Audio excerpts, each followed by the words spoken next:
No. Civil War. Oops. Okay, got it.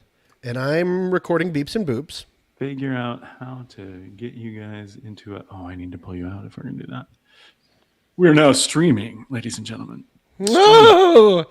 to the world. And we want comments to be the thing. Yes, comments to be up. Hi, Steve. It's been 900 years since I've seen you. It's good to see you. Or a couple months since the last. Nope, time I was 900 years. I live in dog years when it's with you. Every day is like 5 days.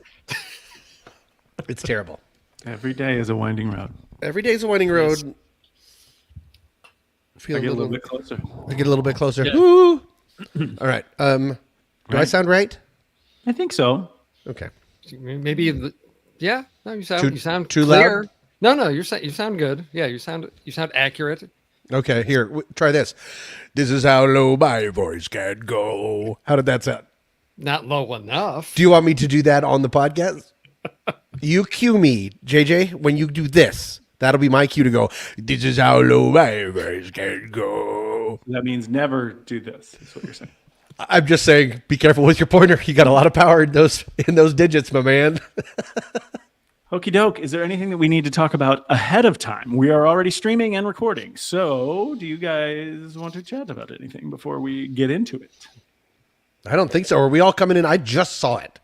I saw it at 1 o'clock today, so I'm coming in hot. Oh, wow. Yeah, Yep. I saw it Thursday. So I saw it Thursday. Yesterday.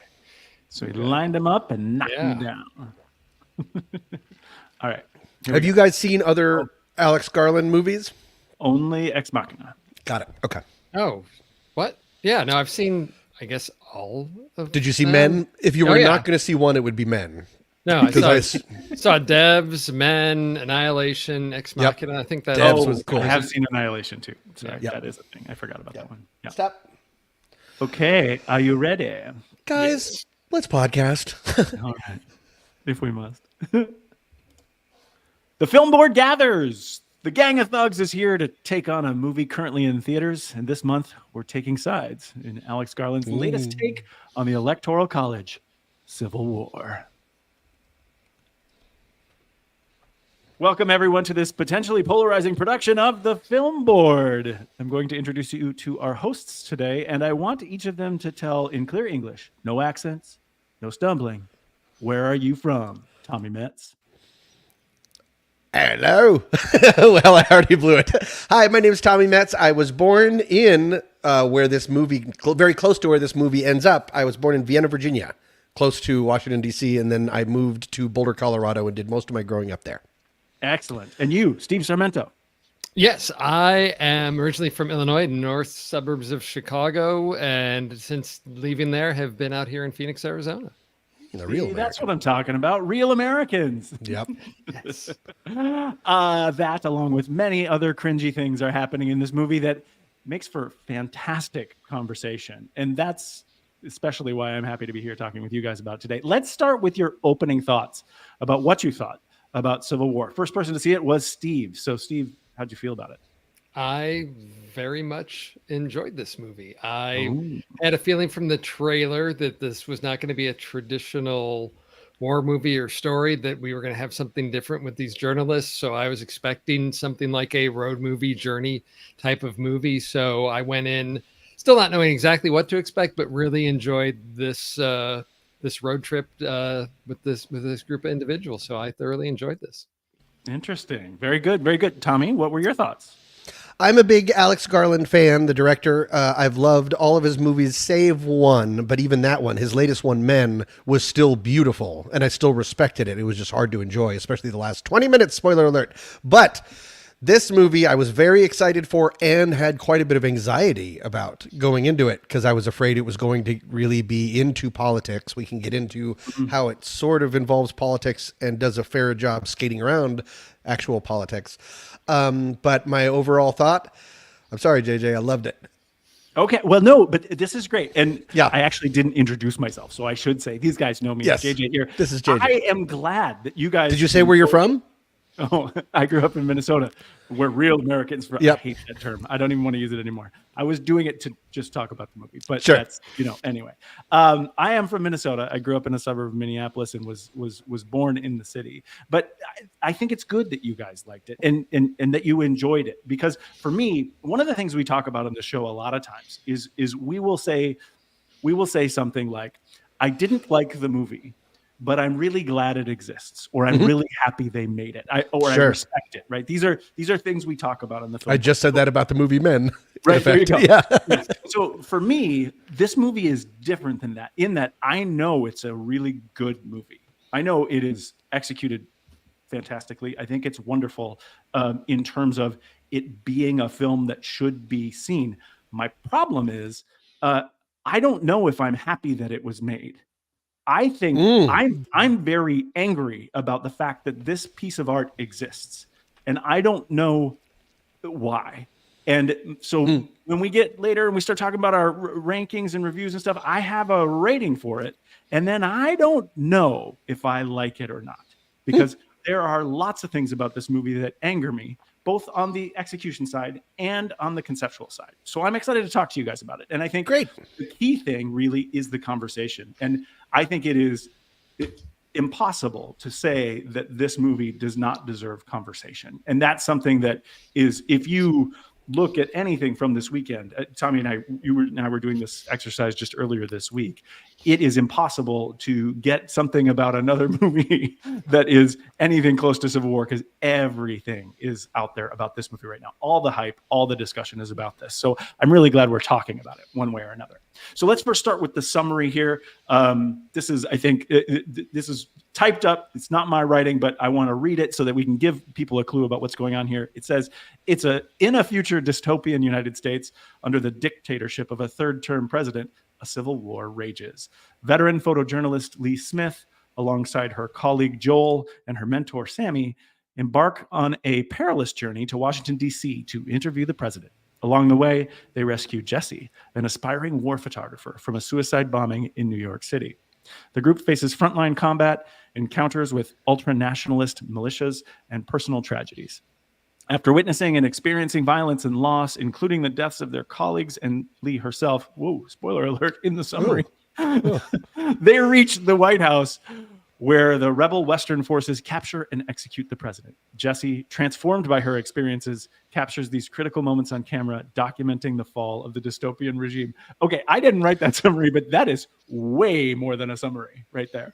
We should probably, in the podcast, bleep out that one part. Maybe the last three sentences. Maybe the last three sentences. That Yeah. one part. That's There's a synopsis. That's right. And honestly, when I was watching this film, one of the things that I thought was really interesting is that it is a series of set pieces. It is an episodic nature of this road trip that they go on. One of the things is that I noticed is that a majority of the things that happen in this movie, you have seen, you've had the seeds planted for you in the trailers leading up to the film. Did you feel that way too? Did you feel like there weren't any set pieces that were unexpected for you? The Snowman Village was unexpected for me. I didn't see that at all. The full incorporation of the town that seems to exist out of time, that became more interesting. The very last shot of that made it seem really more interesting. So I didn't feel led by the hand. And they even chopped up, the trailer's big wahoo is the Jesse Plemons line. And even that is actual different in the film. It doesn't go the way that it does in the trailer. Right. They recut a conversation together. Right. Yes. So I thought I wasn't bothered by that, if that was what your question was. It's not that it was bothered by it. It was the kind of thing of, if we're looking at the summary as a potential synopsis, potentially it's not as spoiler laden if we've seen most of what's already happening in the trailer, I guess was my point, or the reason for the question. Okay. Yeah.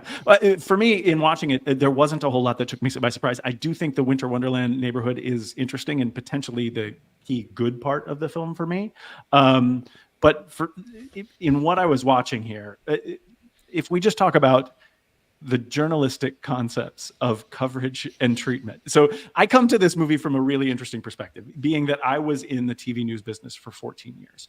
And I know it's a piece of art. I know movies are not journalism. This is fiction. This is everything you're going to watch here is a fiction, and it's pretty clear. And Tommy, you talked about skirting around the political issues that they tried to enhance the way it is there. But for me, the questions that I want to start out this discussion with for you guys are in the concepts of coverage and treatment. Mm-hmm. Why is this movie done, right? Why are they covering it? Why is this being made?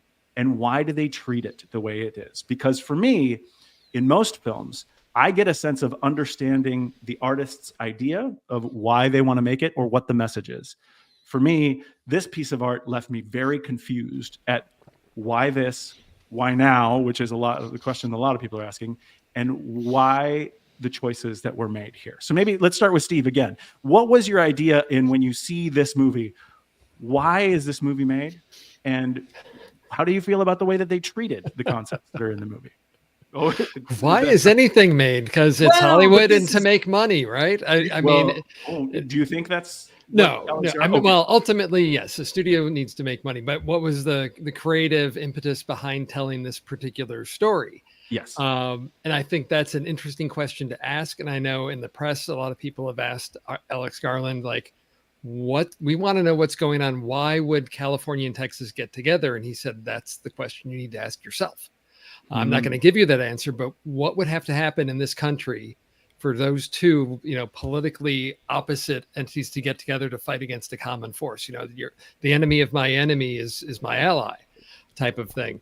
And for me, it is, I think the issue is people are going to go in thinking this is about the Civil War. And that's the setting of the story of these journalists taking this trip. And so for me, as soon as the credits finished and I sat in my seat, I thought, and I don't want to say this is a comparison, but when it comes to types of stories, the first thing that came to my mind is Apocalypse Now, because it is a journey down a river. I mean, a paved river, really, here, the road, and there are incidents along the way. And so it is the quest to get the big interview. That's when you're going to usurp a mad king, in effect. Yes, essentially. Right. There's a madman at the end of this journey. We're going to have a conversation. We get that early on of we're going to DC. We're going to get the interview with the president. This is for Lee, the photographer. This is the last thing she wants. This is the shot for her to get, right? That's ultimately. So it's about her quest there. It's about Jesse, the young, starting photographer. And to me, it's really about that transition of the innocent to the experienced, and the experienced veteran of sort of mentoring or that type of process and conveying that knowledge and experience. So it's really about that relationship. Because early on, there's that conversation between Lee and Jesse where Lee says, this is your choice. I'm not going to carry any guilt because this is your choice. And, you may end up dead. And Jesse asks if that happens, will you get the shot, type of thing of, is it really about the photography? What are these people like, when that's their motive, to put personal feelings aside, this is business, this, that. And so it was really the dynamic between those two and that relationship and how it changes and grows through the series of little sort of episodic sequences we have through the story. So I think people that want all the warfare, all of that, are going to be very disappointed, because for me, at least, it's a different story. It's, yes, a little bit about the journalism, but to me, it's really about the relationship with the characters. Just as I would say Apocalypse Now is sort of a war movie, it's not. It's set in a war era, but it's really about a man's quest and self-discovery through that. And I would say that's the same thing for Civil War. So to get through all of that, I'd say Alex Garland was making the movie. My feeling is similar to Apocalypse Now, of exploring in it, the internal journey and growth of two artists. Interesting. And I guess one of the things that I find really interesting about that is that nothing that I've seen, and I would assume that nothing that he's going to be questioned about or has been questioned about is about that story, right? Everything is about the background and setting of what leads to that story. But I agree with you. It's not. For me, it is definitely a war movie, but it is really the story of these war photographers going through war. And I have stuff to say about that too. But Tommy, throwing it to you now, why do you think this movie, why are we covering this? Well, I think one of the reasons we're covering it is because in a semi-recent poll, 40% of Americans see a civil war coming in the next, within the next like 10 years. And this story about how divided we are isn't like progressing. The story is just about how divided we are, Like it's just, we're just parroting that over and over again. We're divided and we're so divided. No, we're not that divided. We're more divided than ever. And so we're not really getting a lot through that prism. It's just everyone has their camp, and we've decided that's where we live. I agree with Steve to a point. I do think that it is about the evolution of these characters and these characters together, but I like the idea of him choosing to follow journalists. Because as Kirsten Dunst's character says in the beginning, it's not our job to comment or have feelings. It's our job to take the shot and let other people have feelings. And that's kind of what Alex Garland does as a director of this movie by not fully politicizing it. What this movie about, I think, if I could posit my thing, it's about what it's like to be a witness to war. That it's less, I thought this movie was going to be this is what's going to happen in America. And instead it's, if this happens in America, this is what it's going to look like.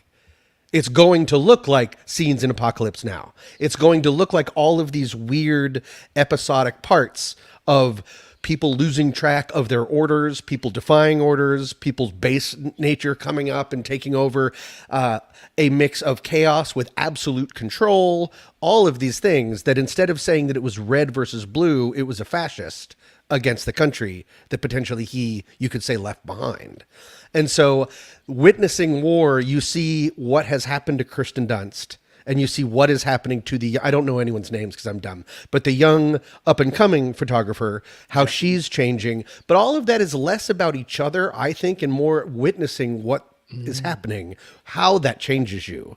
And how, and this whole movie, in effect, is a little bit like, because everything that we see that is so shocking in this movie, I find very shocking. I do think it's a war movie. We see in real life through the news happening in countries all around the world all the time. It just hasn't happened here since the actual Civil War. But the idea of like a refugee experience, the idea of civil unrest, all of that, we don't have the movie that I think closely resembles this movie. This is going to sound weird at first, is Steven Spielberg's War of the Worlds.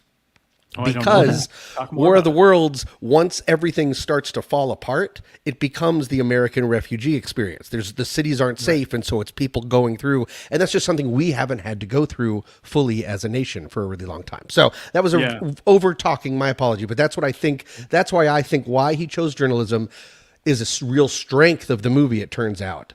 And it's less of it could happen here, and more of a like, if it does, this is probably what it's going to be like. And isn't that terrible and tragic? And does it wake you up to see it on your own front lawn?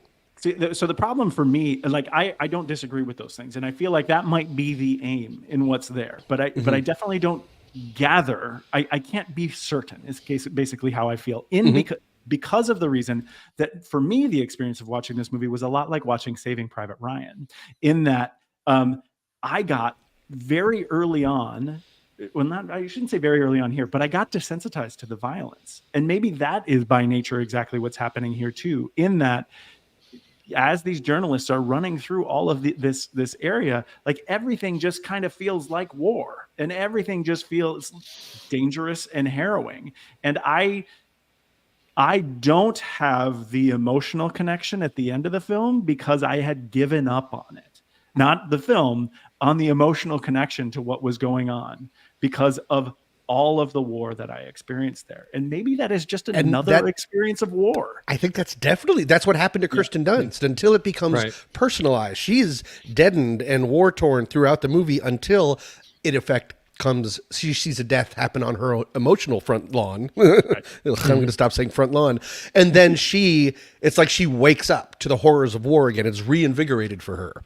What she has turned off, and been able to dull in herself. Yeah, and I have definitely lived with, in the 14 years that I was in news, I have definitely lived alongside of reporters and shooters and all these kind of people that love the thrill, that love that chase into the action and all of that. And I have never been that guy. I have Right. never been the kind of person who's like, are you getting excited? We're going to go see action tomorrow. That has never been my scene. And that's probably why I'm not in the news anymore. Right. Because I made that shift to get away from that.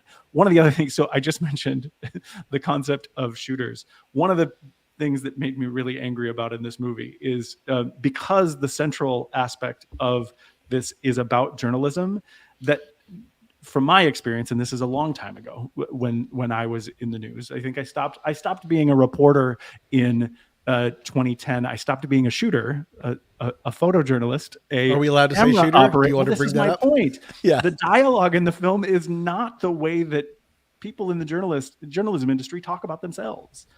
It was very stilted to me in lots of places, specifically when you think about Lee, Kirsten Dunst's character, trying on the dress, and Jesse says, I want to take your photo. No one ever says I want to take your photo. Or when they walk up to the helicopter, the crashed out helicopter, and she says, it will make a very good image. Like it's really, I have to get the photo. They say photo. Photo is used so much in this movie. And I don't think anyone in the world talks about pictures as photos. Do they? Do you know that? Do you know people? I need to take a photo of that. No, it's picture. Or shot. Yeah. And this is the thing. So I said shooter, and we had a little talk with Pete before we started this, and he had a very good insight of this, which I want to say too. All of my years in the news, all of my years in camera operating, we always talked about getting the shot, just keep shooting, all this stuff. Pete actually made the comment that that students are now being taught that saying shooting and shooter is now you cannot say it because it leads people to think about guns. Are you guys familiar with that at all? Does that sound? That never would have occurred to me. I can But I'm see not a that. snowflake. I'm from real America.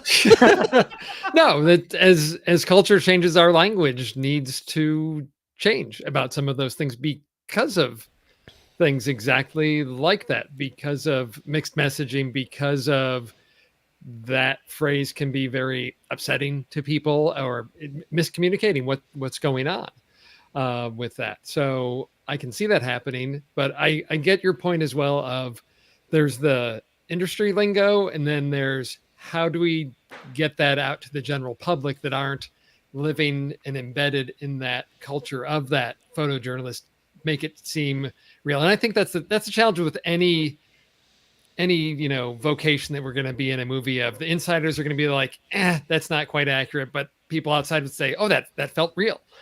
So it's treading that line, but I understand that there's that aspect. Jesse asked Lee at one point, like, how did you decide to become a photojournalist? And no one in that world calls people in that world photojournalists. Right. I'm not saying it doesn't exist. I'm just saying that's not the language. Did you guys, when Joe at one point runs out and he's like, are we in a time portal? Like, I don't like, all of the dialogue felt like that to me, where it was just really on the head to make sure everybody got it, as opposed to like, this is a war movie and this is the way that people talk in war. Did that happen to you guys at all? It didn't really bother. Now that you point out photo, I'm afraid I'm never going to be able to watch the movie the same way again. But because I didn't notice that. But sometimes Alex Garland's dialogue can be a little on the nose. But I think part of also what we're dealing with is he is British. Yeah. And so potentially him, trying to write for as journalists, and especially American journalists, that might be, and is not a director that people are going to go, this isn't how that should sound. He's beyond that point. So potentially he needed another person to be like, let's have a American pass. Yeah, and that's fair too. I mean, Pete brought up that point as well too, that maybe the British actually call it something different, which is definitely possible. The Paps. So moving back to sort of these set pieces and everything, I wanted to talk to you guys about what was my favorite set piece in there. And Tommy, you brought it up earlier. Wasn't in the trailer, was that Winter Wonderland scene. Right. And in particular, what the meaning of the movie for me was, as best as I could imagine, is the sort of de-evolution of people and their sides, and having that conversation with the two snipers when they say, that guy's trying to kill us, so we're trying to kill him. Yeah, stop talking about sides. Stop talking about who's your allegiance to. Right. Yeah. Yeah, He killed one of ours. He's in the road, and so and we can't get up. He's trapped. We're trapped. That's it. so that is the movie for me. And none of the other stuff mattered to me at all. Everything else felt like shock and awe about how terrible people can be. And there are other great scenes in the movie, but that for me was the only message that mattered, was that really these ideas that everyone is asking Alex Garland about are not what the movie is about. It's just the fact that if they're trying to kill me, I'm trying to kill them. I don't disagree. That's why I think it is a movie about war. Yeah. It's about, if you strip away if you go long enough, all allegiances, and spread people out thin enough, all allegiance will be gone. All the bullets will be gone. We will resort to clubs. If we don't have clubs, we'll resort to rocks. I mean, you'll just keep having to go. I mean, Jesse Plemons' entire character, and I thought that was a pretty gripping sequence of just a mix of lawlessness, lack of clear vision, or is clearly being told to cover up a massive crime by higher ups. We don't know because we never get there, but it's just not. Yeah, I mean, it feels at times very much, in which is so effective for me, it taking place on these green lawns and rolling hills. It feels like a Vietnam movie. You already said Apocalypse Now. Because, I mean, yeah, there's too much money. There's too many people. They don't understand what's going on, and they all slowly go insane. That was how, what's his name? Francis Ford Coppola described the filming process of Heart of Darkness, of Apocalypse Now, but that's also what happens in the movie. Right. And so it seemed like the only people that kind of had their stuff together was the Western Force. Well, and so that's an interesting question too, because I have read some dialogue too that says the Western Force in the movie. I thought the Western Force was just Texas and California, but from what I've read about the movie, that there are actually 19 states that had seceded. Was that clear to you guys in the movie? No, there's only 2 stars on the flag. Well, there's the Western Front or Western Forces or Frontier or whatever it is. That's Texas and California. They do mention early on Florida that had tried to the Florida Alliance, and something with the Carolinas, and then Portland. Yeah. There was a couple other things, but yeah, there may have been some things in the script that were cut, because I know online there have been some maps showing other alliances of seceded clusters of states, and that it may. In the president's speech at the beginning, there may have been some reference to, those states in general, but no, there wasn't a sense of how small the president and his United States that were, loyal to him, how many there were. So I think in general, on first watch, the general sense is Florida and some states on the East Coast, and then Texas, California, and that's really about it, with maybe some smatterings, because we do get references to Lee's parents in Colorado trying to live like, just ignoring this gun, and Jesse, her folks in Missouri or whatever.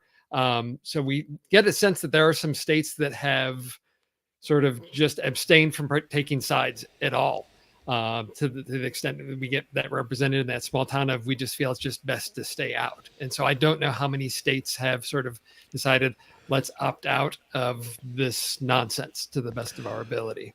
Which I enjoyed. I liked what does opaque mean? You can see it or you can't see it? Cannot. The opaqueness of some of it, of just getting little glimpses of things. I'm a big fan of that versus, there's a version of this movie that would have started with a big long chyron or whatever, and this date, this happened, this date. But we get little things. We hear about what were the flashpoints? He had a third term. He disbanded the FBI.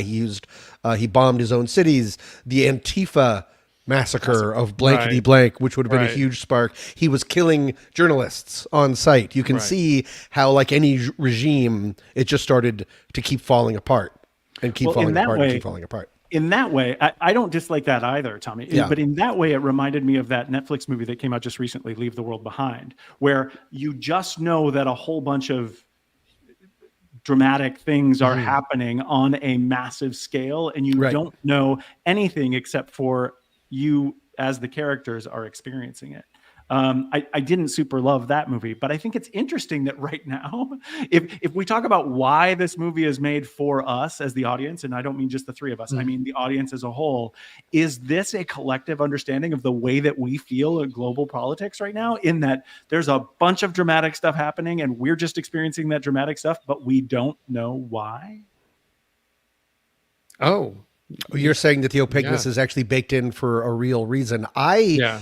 Because That's an interesting we are thought. experiencing it in an opaque way. My original reason to think that is because he didn't want to make it about red versus blue. He didn't want to he didn't want to say this is what you America are going to lead to, and this is how it's going to happen. Right. You know, that would be a terrible movie. He didn't want to, and a Brit would not be allowed to make that movie. Right. And so that's why I think that. But I like the idea of being on the ground and only getting to know what you are sort of told. And the only person that we really see broadcasting in this movie is the president's voice. Yeah, right. And he's saying everything's going great for me, which is clearly a lie. But that's what people like that, Ceausescu's, do. Yeah. Right. Politicians do. I think one of the things that's interesting is that I also agree that he has done things to sidestep the politics.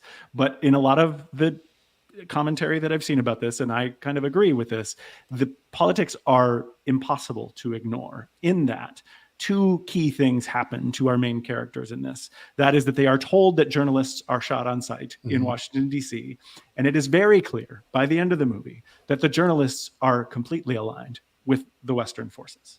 So what does that mean to you in terms of when you see that and when you get the big kicker at the end of this movie, that the journalists have a clear side to align with in this battle, even though in so many ways they are trying to avoid the politics of that situation?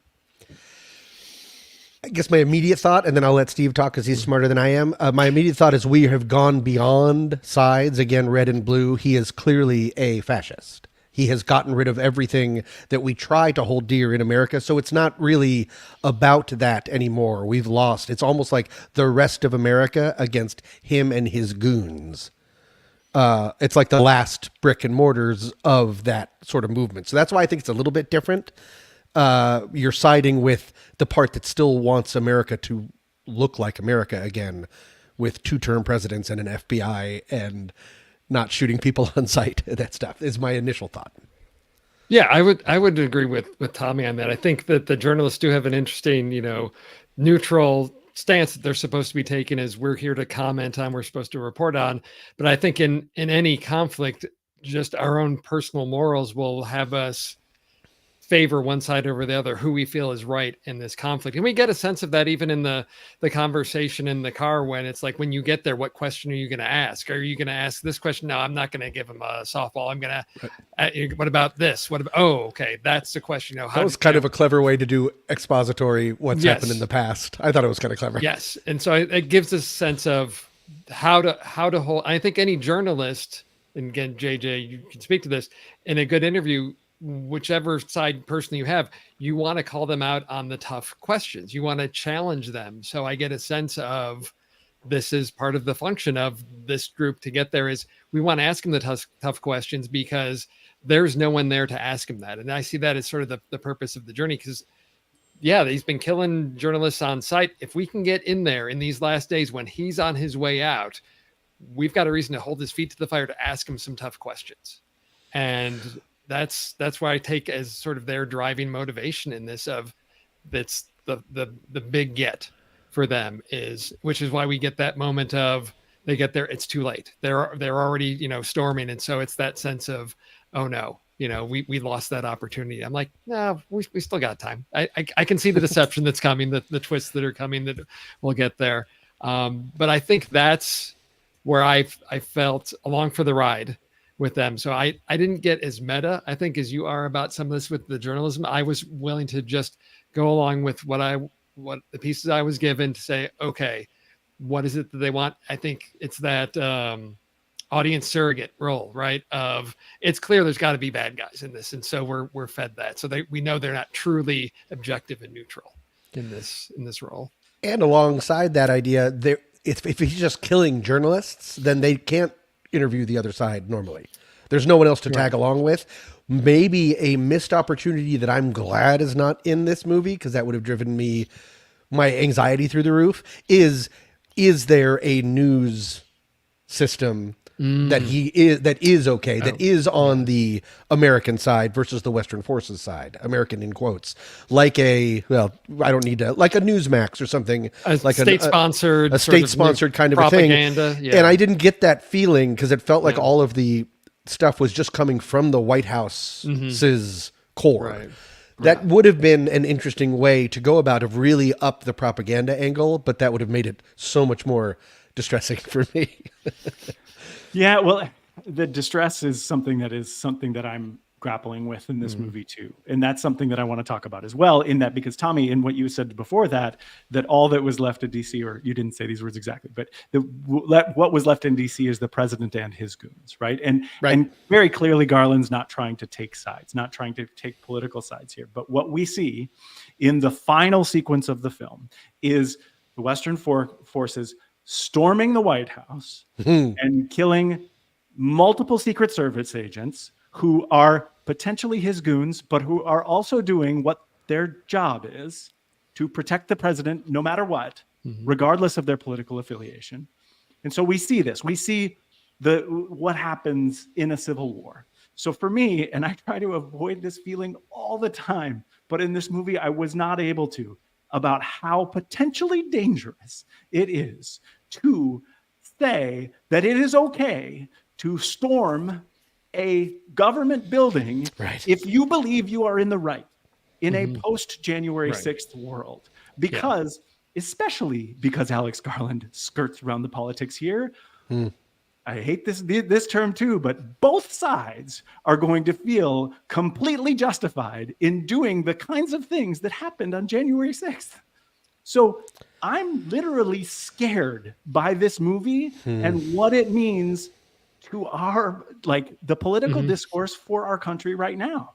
It doesn't make sense because it potentially justifies the division. Even though he did so many things. I mean, that's why I think that Texas and California, the other sides are saying. But I think what the difference, why I like the idea, maybe the difference, why I like the idea of Texas and California, who are so different ideologically, but what neither of them, one thing that they can agree on is they don't want a king. Right. They don't want a despot. I know that we can't throw all of Texas in with red. And we can't say all Texas people love a certain ex-president of ours. And they both have the economies formed together and the space to be able to fund. I don't think that it's just those two states and everyone else is just staying quiet. I think people are joining that side from other states is my thing. And so I like the idea. I totally get what you're saying, but I do think that the movie does try to make it more of it. Like, I don't see that as the White House anymore, especially with images of there were multiple people that had clearly committed suicide in the rooms, knowing what was coming. I see that as Hitler's bunker. Yes. And Tommy, this is the problem, is that the people who did the January 6th thing felt the same way. Right. That's the point. They were saying, hang Mike Pence, because they thought that Mike Pence was ruining democracy. But is it interesting that he told them he was egging them on to do it, our ex-president, versus this president is saying, stay away. I get what you're saying, but this movie skirts those politics and says, no matter what, if you believe that the person in Hitler's bunker is Hitler, go kill him. Yeah. Well, that's my problem with this movie. That's why I'm scared. I think it's a great movie. I think it's a very powerful movie, but I'm super terrified about what it means. No, I was really distressed by walking the halls and slicing the pie with guns and stuff, walking the halls of the White House. That was really scary. Well, I'm going to push back a little bit, because I think when we get to that point where they get to the press briefing room and you've got this attempted negotiation, there's those forces that are there, and they basically say, nope, we're getting the president. We're not here to negotiate. The only way he's coming out here is dead. To me, I feel like that, and it may not be as strong enough as you want. I feel like there should have been something inside of you that said, nope, we've stepped over the line. They should be willing to, that is the rules of engagement, right? They are offering surrender. You take them. Something has gone so horrifically bad. Their moral compass stuff, like, we're just here to kill this guy. And like, I felt uncomfortable with that because I thought, okay, there should be some humanity. There should be some constitutional rights. That is clearly all gone. And I think that was sort of set up, however remotely, in our first sort of scene on the road when they stop for gas, and there's the bodies hanging in the car wash, and the guy escorts Jesse over there because she wants to see it, and he says, this guy I went to high school with. So it's not the case of Winter Wonderland where it's like it's some unknown shooting at us. It's, I know these guys, and they tried to loot from us, and he ends up killing them. And so it's somebody, there's that human connection. Oh yeah, he wasn't that nice to me in high school, but still, he knows this guy. And we get pushed to a point so entrenched in our identity politics, any of those things where it's like, my actions are justified. And I feel like that's where we get to in the White House of, it's no longer about what's just and what's right. It is about quenching that thirst for vengeance above all. But is that pushing back against what JJ is worried about? So. That seems like you're in line with what JJ is. Not in line, but like you're just... No, I don't feel it's just... I feel like the film's taking a stance that's not just... I don't feel it's justifying like a January 6th type thing, that it's saying, yeah, we can do this. If a group feels that it's right to storm the White House and assassinate Hitler, that's okay. I felt there was a sense of them stepping over the line with that. I didn't get that at all. Okay. And honestly, like, I mean, I'll just concede to you guys, I am a pacifist. Like, and I don't think it's an easy place in this world to be a pacifist right now. But the press secretary doesn't need to die. No, absolutely not. That felt very wrong. This is hang Mike Pence. Like, this is, and the thing is the thing that scares me about the movie, and I caveated this with, I try to avoid this feeling all the time. I try to consume art in as objective as possible way, but like, without knowing a person's politics, either side can justify anything. Oh, sure. It's like the movie The Hunt. I remember that was a big point that you had of The Hunt, when you were like, because you were saying it doesn't come down against them. Right. They think that, and it says this is what you think, but they don't say here's exactly why it's wrong. They think that, and then we kill them. Right. The Hunt is a great follow-up to Civil War. Yeah, sure. And The Hunt came out in March of 2020. Like, that's when we did it on it's the last movie I saw before the shutdown. Exactly. So like, you think about like the evolution here. This is just what scares me about this movie. This is why I understand that it's powerful. I understand that it's a great, and I use the word great very literally here, a great piece of art. But I am terrified about it. And I don't know that I like it because I don't think it does anything positive right now. I think it only furthers the divides. It doesn't actually, purposefully, does not prescribe any way to get to a better solution here. Except it does expose the horrors of war in a locale that looks familiar to us. That's what we don't have a lot of. That's fair. Seeing all-out war, seeing Vietnam in Missouri makes you feel maybe differently about, I'd go to war for this. I'd do this. It shows that horror. Some people will absolutely want to. It's the guy that has the big gun after the three soldiers are already dead. There's always going to be those people. And they're gone. When the zombie outbreaks, they won't care if they're zombies or real people. They'll just be like, hooray, we finally get to use this pickup for something. Right. We can't reach them, but it's, I think, everyone in the middle that maybe feels a little bit like a pitchfork every once in a while, or a torch or something like that, that hopefully this will be like, it's not a video game. It's horrific and terrible and sad and lonely and scary and weird. And that's, I guess, my point. That's the good side, hopefully. Right. I guess well, and I love that. And if that is the why, I started off by asking you guys why. Right. If that is the why, then I think that's great. My fear, and the point that I want to say in this show, for any ears that are out there to hear it, is that my fear is that this movie doesn't go there enough because of the fact that it skirts the politics, and instead, and it could be accidentally inciting or polarizing. And that's like by doing exactly what it seems like Alex Garland wanted to do, which is avoid committing to the reasons why this is happening or the reasons why someone would side with either side. Right. You unfortunately have now made both sides give them reasons to go to war. And that. But does he give you a reason to side with Nick Offerman's president? That also that's could not be what a I'm difference. saying. Hold on a second. That's not what I'm saying. What I'm saying is he gives both sides the ability to say Nick Offerman is their president, or more importantly, their villain. Yes. So you're I see what basically you're saying saying. I see what you're saying. either red or blue could say, "Oh, that's the bad guy." It reminds me of It's in California. yes, I mean, that's no. the point. He's doing Right. it on purpose. Right. Well, I think maybe to answer the question of why was this made, maybe it goes back to when our group is, they're at the stadium or whatever. There's a scene where the photographer Lee Kirsten Dunst's character, The World Relief she says, Fund. she says, when I was out on all these assignments sending, photos back, she said, I was sending a warning home. Don't let this happen here. Don't do That was this. her And I think motivation. that's Alex Garland with this movie saying, hey, America, don't do this because this is horrific. So don't go there. And again, Oh, no, Tommy he's- said, I he's- love that if that's the purpose, but Right. unfortunately, because he doesn't pick a side, Yeah. he ends up fomenting a civil war. That's my fear, right? What if it turns out because he's British, this is his revenge for the Boston Tea Party? Yeah. He throws this got him. this movie grenade in here, and we all storm each other. And he's like, "Ha ha!" And then guess who covers it? The Paps. Right. All right.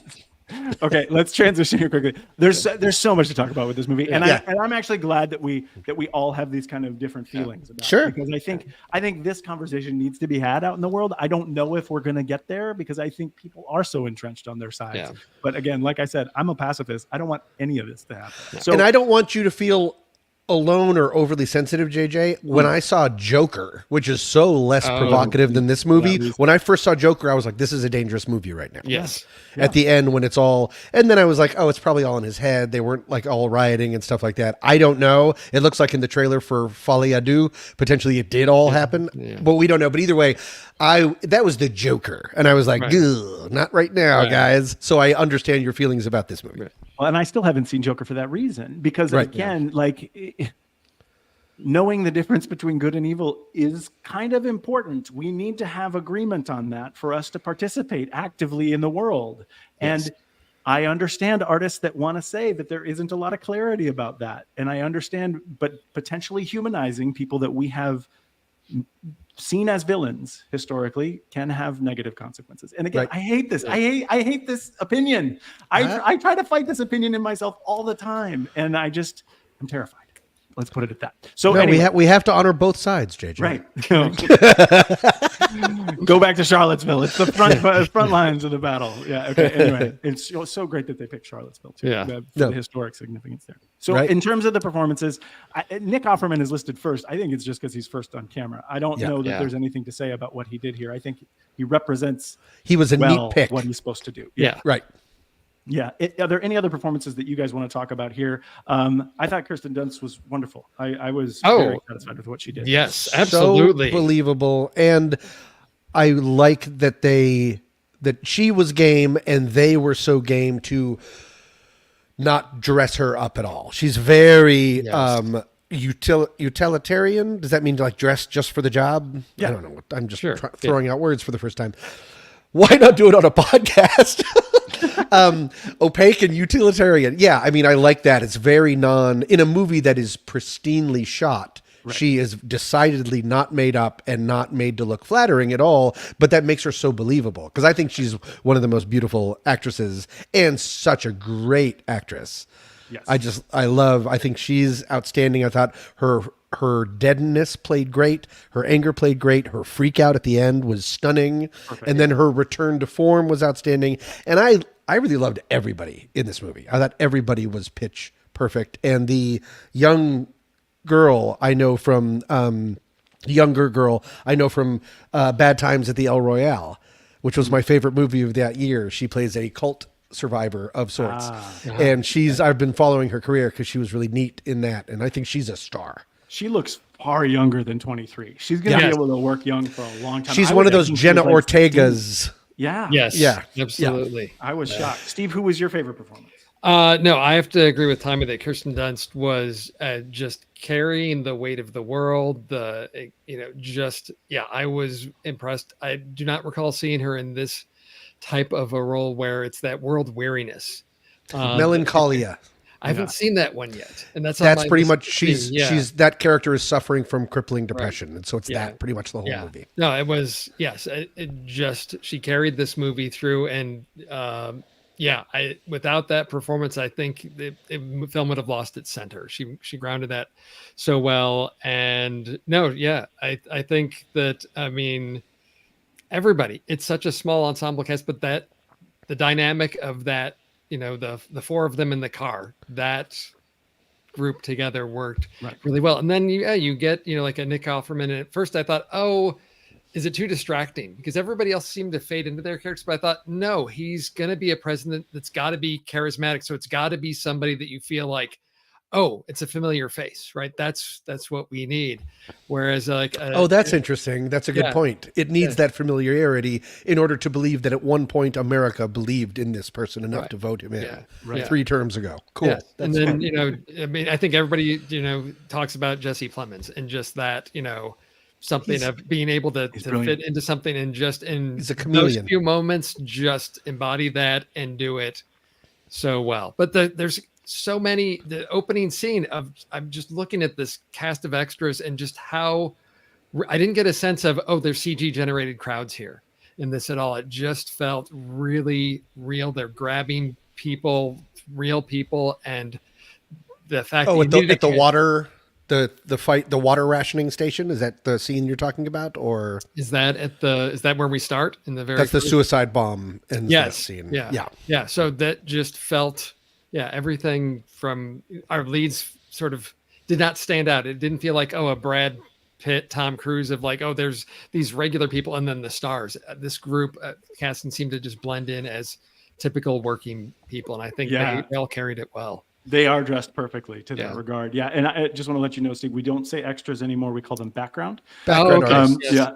Sorry. Get the shot. Get the background in the shot. Yeah, exactly. Sorry. JJ, will you please take a photo of those extras? See, right? Exactly. So one of the things, is it Wagner Moura or is it Wagner Moura, the guy who played Joel? I had a little bit of difficulty with his accent, but honestly, through the course of the film, it actually played really well to the authenticity of the character. Yes. So any struggle that I had with it early on got sent away after that.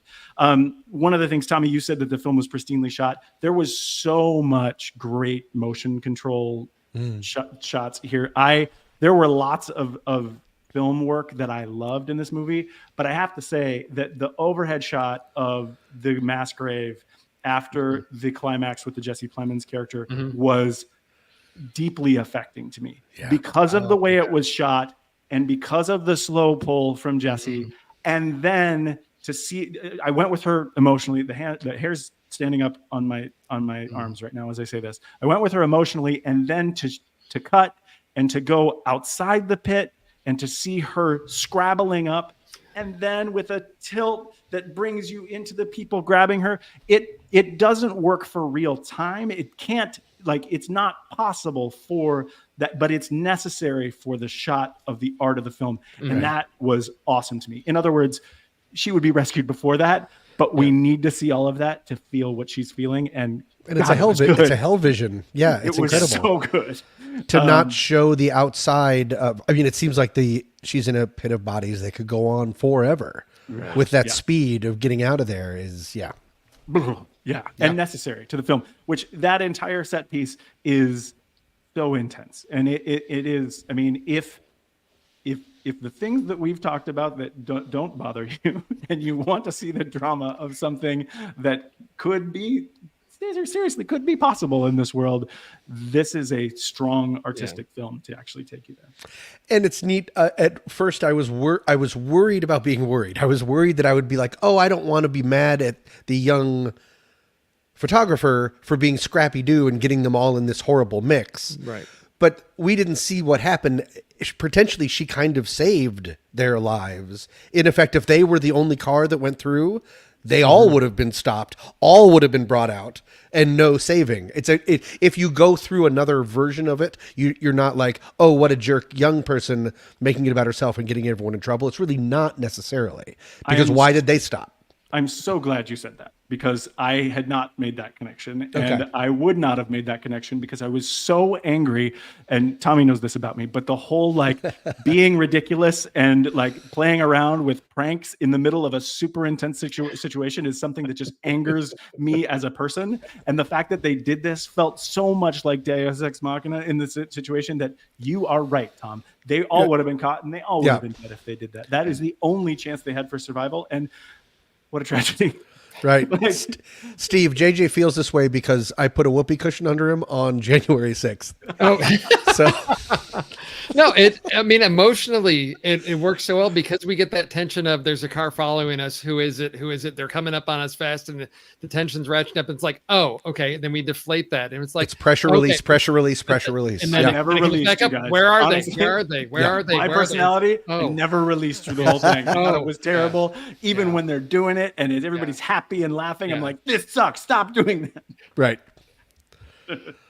Okay. Is there anything that you guys want to say in closing before we move on to our rankings? In this situation? I love some of the little touches in the production design, some things that I just noticed. I can't ascribe any meaning to it, but it's interesting because I just noticed these themes of color. So when we've got the sniper shootout, we see the fingernail polish on the one guy. It's like the pastel colors, but those pastel colors are also on the walls in chalk when they have their sort of first encounter in that shootout. And I think there's some chalk when they're in the a couple other places when they're in the stadium, the World Health, there's some spatterings of that. So I don't know what it means, but it was nice to see those consistencies in the world building and how just gritty it felt of the downed copter in the JCPenney parking lot and all of that.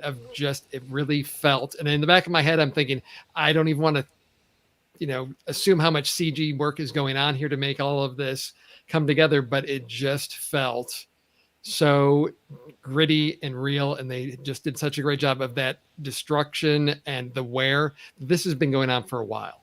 And I just felt like that carried through so well. That made such a sharp contrast to what time portal did we go through that we're in downtown Disneyland or something like that. Right. That's such a sharp contrast of the well manicured lawns. And so that production design working through just really, I felt captured that mood, that tone that carried us through this journey with them. And you brought up CGI, but you're right. I'm really glad you brought up the pastel because it was also on the side of his head where his head was shaved. That's a very cheap, economical way to talk about there is a history we are not allowed to have. And it's so normalized that no one brings it up. Right. It feels very almost like Star Wars-y or sci-fi of like everyone just says the word, don't spill the Zilf. And no one thinks that's weird because of course everyone has Zilf in their space fridge. But I like that's a very economical way to show like this is the new world. Right. And we're all in it and we're all playing our part. And sometimes the part is just work in a consignment shop. Right. Yeah. Framed by snipers and pretend that the world is fine. Yeah. Yeah, I think your guys' point is really well taken. The production design of this movie was immaculate and consistent throughout. And that is something that is definitely a strength here for sure. Yeah. All The inclusion. Oh, I'm sorry. Last thing, the inclusion always of whenever there's like fire and stuff or something just sort of like idly burning or had been destroyed. There's almost always like some weird, just sort of side of the road signage there. Right. It's always reminding you, America. Some horrible thing happened here, but there's a massage parlor like right next to it. Right. You know what I mean? It's just, that's a smart way to do it without like hitting your head against it. That's why West Virginia is wild and wonderful. that's why you don't get the feeling. If you remember way back in the days of like the original Independence Day, when that trailer came out and the aliens shoot the, Washington building and it blows up, everyone cheered because it was like, this is a cartoon. He doesn't, no big things really get destroyed. Like Lincoln's Memorial's head doesn't fall off. There's one, but that's not like our big thing. It's not used for sport. It seems like it's tactical. It's what armies would really do. No one would hide behind Lincoln. Right. What a dumb hiding place. Wait, isn't that the building that they did the The RPG Lincoln Memorial, yes. Yeah. Yeah, they did that in the Lincoln Memorial. But No, we don't. but I we mean don't like get- where I'm not he's saying sitting. using the statue. I'm Yes, saying right. like there's a sniper on his chair. Right. Would be older movies would do that because it'd be Right. like a video game. Yeah. Right. That makes sense. I do want to ask you guys about the music. Loved and it. the song choices, if it either pulled you out, because it wasn't songs that were familiar to me. I'm looking at them. They're from, one of them's from like the late '60s. We're in the '70s, but it felt sort of a different time period, and it's because it's not contemporary songs. It's not songs that are familiar. It's Americana. It is an era of Americana. I really enjoyed it. And I've got the playlist sort of on repeat of several of these songs because it just, for me, captured a certain mood to it. But I just didn't know if that's unique to me or how you felt about songs and any of that in this film. The bravest one that could have been like that terrible sound cue in It that brought everyone out of Just Call Me Angel in the morning when he's getting yeah. puked on, when everyone was Right. like, well, that was a big swing, it didn't work. I thought the inclusion of that De La Soul song Oh, yeah. after that horrible lead up to hearing someone crying, here's someone crying, then just shooting him, and then go right to a De La Soul song, which is a very hip hop fun song about drugs. It's about crack. So it's like dealing with horribleness with this kind of way. I thought it was really cool. And it evoked also thoughts of certain members of American culture have been going through, in effect, wars like this for a very long time. Yeah. Their civil war has never ended. But that was a gross, probably thing to say out loud. Go ahead. Well, I love De La Soul. I'm a massive fan, and their Yeah. music has only recently, I think, in the last 2 years, been available for licensing. So I'm super happy to see them whenever they show up. They were also in the end credits for No Way Home, the Spider-Man movie, and so I'm a massive fan of them putting that in the movie. I think the sample 3 is the and magic concept- number, right? Yep, that's the Yeah. one for No Way Home. And then the particular song that they talked about when Sammy died, when they rolled into the war camp, about this all being a dream and all this stuff. That was very intensely emotional for me as well. Thank you for bringing up the music, Steve. I forgot that was, and the sound design is Yeah. incredible and deafening. Like I also can't hear anything you guys are saying. I'm just trying to read your lips and trying to interject when I can. Those helicopters are constant. Yes, exactly. Yeah. Well, let's rate it now. We are on Letterboxd. True Story FM's family of film podcasts are all part of the Next Reel's headquarters page. Letterboxd is a great way to track movies you see, write your own reviews, and be a part of a larger community of film lovers like yourself. Sign up for your own account today, and if you upgrade to a pro or patron account, use the discount code NEXTREEL at checkout to save 20%. Do you have to type it like that? I don't know. Maybe that sounds like all caps, but don't do it all caps. Okay. This works for renewals as well. So out of 5 stars and 0.5s count, Tommy, how do you feel about Civil War? Yes, I really loved this movie.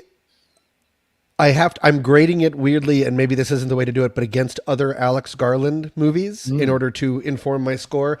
Both Annihilation and Ex Machina for me are 5-star movies. And so I have to give this one a 4 because it does not reach the heights and perfection that those do. But this is also a much more ambitious story and structure. I mean, Annihilation is crazy, but it's also like, and also, that's interesting. It's also kind of a road movie. Huh. Anyways, so I'm going to give this 4 stars but I'm sure there's a very good chance that'll go up to 4.5 the next time I watch it. Nice. And I assume that's a heart then. No. Yes, absolutely a heart. That'd be dumb. That'd be weird. Well, I didn't mean to say dumb. I would say that would be until I weird talk. of me. Yeah. I will say that you mentioned about this being an ambitious project. This, from what I understand, is the largest budget that A24 has ever spent on a film, coming in at like 50 million, I think is somewhere where it is for an A24. My guess is Annihilation would be next in line. Well, wasn't Annihilation A24 as well? I'm not sure. Yeah, that's what I mean. Of like, Oh, okay. like this. Yeah. If this is number 1, Annihilation was also like he's really pushing A24's budget. That's why all the rest of their movies look like I see the TV glow, which looks amazing, but it also looks like maybe I shot it. Yes. I thought Annihilation was Netflix because It was Steven. It was Steven. I'm horribly embarrassed. My pants fell off, and my I know. 4 stars and a heart for Tommy. Steve, what was your thoughts? So this is one that maybe because I saw it Thursday evening and it's had time to simmer and percolate, so it's not an initial gut reaction, and so I've got time to think how this film sit with me, and the fact that I can't get it out of my head. I'm eager to go see it again. We didn't talk much about the photography of just those moments of integrating those snapshots that are taken, It's a and how neat powerful effect. those moments are, and the fact that, as I said, this I hate to, it's not a comparison, but I put it in the same category as Apocalypse Now. I love that type of storytelling. And it just was a really emotional and powerful story and film for me. I'm going to give it 4.5 and a big old heart. All right. That's awesome. Another movie that I was reminded of when I was watching it was Zombieland 2 Double Tap. They are kind of going through a war-torn world, and they are on the road. Strangely enough, that's how it feels. But The whole time I was like, what movie is this like? I will Is say- it zombie something? Now you finally helped me. Thank you. Thank you. No, I will say that I'm really glad we had this conversation because you guys helped me sort of realize sort of the greatness of the film too. So I actually moved it up. When I first came to the conversation, I was going to be a 3-star, but I'm giving it 4 stars because it is that strong of a film. But for But a all no the heart. reasons I mentioned, Right. I have to say no heart because I am super concerned by this movie. I have also additional quibbles that we talked about as well. So Right. those things don't take away from the execution of the film. Those things don't take away from the greatness of the piece of art. But I'm terrified, and I want anyone to talk to us and anyone who else has seen this movie to talk more about the ways for us to find ways so that the people are not bubbling up to this kind of stuff. Right. Wow. Right. It's terrifying right now. So Right. anyway, thank you guys so much. I'm really happy we had the conversation, and I'm happy about the ratings too. Talking about Civil War next month, we are planning to go see Furiosa. Am I right? Is that a Mad Max saga? It's in the Mad Max saga. I don't know. Is it a Mad Max saga? That's what I think. I think that's the full title. Is Yeah. Furiosa a Mad Max saga? That makes sense. Young Furiosa is Anya Taylor-Joy. Is that right? Yep. Yes. And it's from the Yeah. twisted mind of George Miller. We're back to calling visions twisted in trailers, and I'm not here for it. The first person I ever remembered being called the twisted mind of Danny DeVito for Ruthless People. And I was like, can you say that? Does he know you're saying that? Because I was very young. And now I realize it's a marketing tool. I love it. I love it. Well, so see you again in May, and that is coming out Memorial Day weekend. If things change, we'll definitely let everyone know. Thank you so much for being with us tonight. Tommy Handsome. Oh my God, JJ, thank you so much for jumping in and hosting. You did a great job as always. This was a pleasure. Always. Thank you. Steve Tormento. See you next time. Hey, thank you for this trip down memory lane with you two guys. Spending some time discussing some great movies. That's I right. love it. And that I love time that we stormed the Capitol. Yes. Oh, yes. Absolutely not. Absolutely not. I'm not going to go there because people believe stuff, you I guys. know. I'm sorry. Don't forget to join our online community with fellow movie lovers. You can learn more at thenextreel.com/Discord. And again, if you're not already a member, please consider supporting this show. To learn more, visit thenextreel.com/membership. Also, please do the things you're supposed to do with your podcasts. Rate, review, subscribe, and of course, listen. Or perhaps most importantly, share. Please let any of those movie lovers in your life know about this show. Yeah. The best way we have to get more people listening is you. Yeah. Meeting adjourned. We did it. Okay, good job. Yay! No, wait a minute. For the post no. show. So here's a question I have. And again, haven't seen the movie, but I have the Are luxury. you a little stuffed up, Pete? Oh my god. What I watched like 5 A24 movies yesterday. What was the Oh, wow. which one was it was Oh, you told me about some of them on text. because I did Bodies, Bodies, Bodies, I did Yeah. X, Okay. I did Pearl, I did Talk to Me. Talk to Me. Yeah. Oh, That's okay. what I haven't seen feel that like yet. right now. I feel like Wow. the kid where every time he's not sedated, he's just slamming his head into a cat. Oh, yeah. Yeah, that was rough. Let me ask you this question about the movie specifically. So, how it sounds very much like there's no indication of the ideological rift that actually causes the Civil War. It's Nope. zero. Well, They don't address it at all. oh, that What- so what that's were you gonna that's say? different. That's different than the laundry list of things that we get that the president did. Well, but we Well, don't the get a sense president- of he did that, but what was his justification? Is it I see. because he's doing that? I mean, we get his initial speech where you get the sense of the, strong American leader where he's like, practicing the speech of like, this is the greatest military victory in human history, or however he's playing that. It's very much that populist. And But you again, don't- in terms and of like political the- spectrum, you don't know where he stands. Exactly. And the Antifa massacre, for example, Right. picking one, Right. they don't say which side did that. No, they don't. No, Me either. Right. You don't know who's massacred. You just know that she was there. Oh, That it photo. could be Antifa from mass- Antifa, was it or I stealth just mass? assumed it was Antifa being massacred. Nope, You it have doesn't no say. idea. Oh my They God. stirred it Yeah. on purpose. That was Right. my point. That's my Right. whole point. Right. He's not. Okay, let's re-record the other- podcast. All right. Because honestly, that's like low key genius. I cannot wait. Like just listen to It you is guys. genius. I, And I terrifying. feel like you got like there's sometimes risk that I'm gonna feel completely bamboozled or completely spoiled and not want to see the movie. Yeah.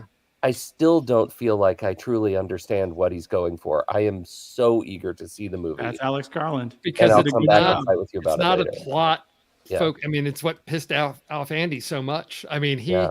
he was 2 rows in front of me. He turns around. He's like, "What'd you think?" And I'm like, and he's like, Oh, yeah. Oh, he I'm not the did? only one. Angela was with him, and she's like, "Yeah, he hated the music," and he's just like grumpy old man. I was like, I'm so "Dude, happy. I don't know what's wrong." He was expecting something very different, and I'm like, Wow. I'm happy. "Is it the Alex Garland factor? Have you seen Devs? Have you seen?" He's like, "Yeah, I loved all of this stuff." So I'm like, I don't know what Huh? he wanted more about the war. He's like, if you call it Yeah. Civil War, it better be about the war. I'm like, It's not. It's not I'm about like, the war. that's like It's not, complaining but- like Star Wars doesn't have enough war in it. It's just about some farm kid. Why is it called Star Wars, not Farm Kid? Not enough stars or moisture evaporators. right. But I have a feeling that I some probably people wouldn't are go gonna- see a movie called Farm Kid. Actually, I No. probably would. But I think that's the thing is Sounds a lot of kinda cool. people are going to be expecting 100% of the movie to be like the storming the White House, and it's not that Yeah. through the bulk of it. But to me, it's if you understand or appreciate Alex Garland, then it's his storytelling. I think he does it. He does a solid job of it. So Well, I think that's Yeah. what's interesting, Steve, Yeah. because when I've been thinking about this movie, I share JJ's anxiety about it. yeah, And having not seen it, Mm-hmm. my expectation is it's going to take the observable political rift that we see today Mhm. and take us to the point of civil war. And it sounds very much like he's just okay with the gap. That you're not going to know what the inciting incident necessarily Nope. is. No, that he doesn't. leads Oh, I this see what you're one saying. Sure. charismatic president Right. to go for a third term. You're not going to get to see that. And No. you're just going to be okay with repercussions. Like this movie should have been called Consequences yes, because that's it. Yeah. It's like the third act of every other war movie. it is. And it also reminded me of Cloverfield. Where it's like you get the Yes. big monster movie, but from a different perspective. So we get it from the journalist. So we don't see that, that's, Right. Because then it's really secondary. It's the war is the setting. It's not about who wins, who loses, Yeah. or why. It's really about these characters in there. Well, I'm Jake, hoping this movie is really going to get the young people to rock the vote. yeah, Are we still saying that cool phrase? sure. Absolutely not. It's not 1992, Tommy. Sorry. But remember when that worked? Oh yeah. Remember when ever since like young voters were like Rock the punch, vote. punch, punch, punch, MTV. punch. Mountain Dew voting. hey, COVID needs to go to bed. Good show, guys. I'm going to end All the right. live. Thank you, All Justin. You did great. Steve, it's been in. 900 years. Let's not make it Okay. another 900 more. I'll be here for Furiosa, I believe. Love it. Yeah. Just All don't hang up yet. It sounds like you're going to roll away. Oh, that's We right. were. Upload. Yes. We got to Oh, right. We got to upload. uploading.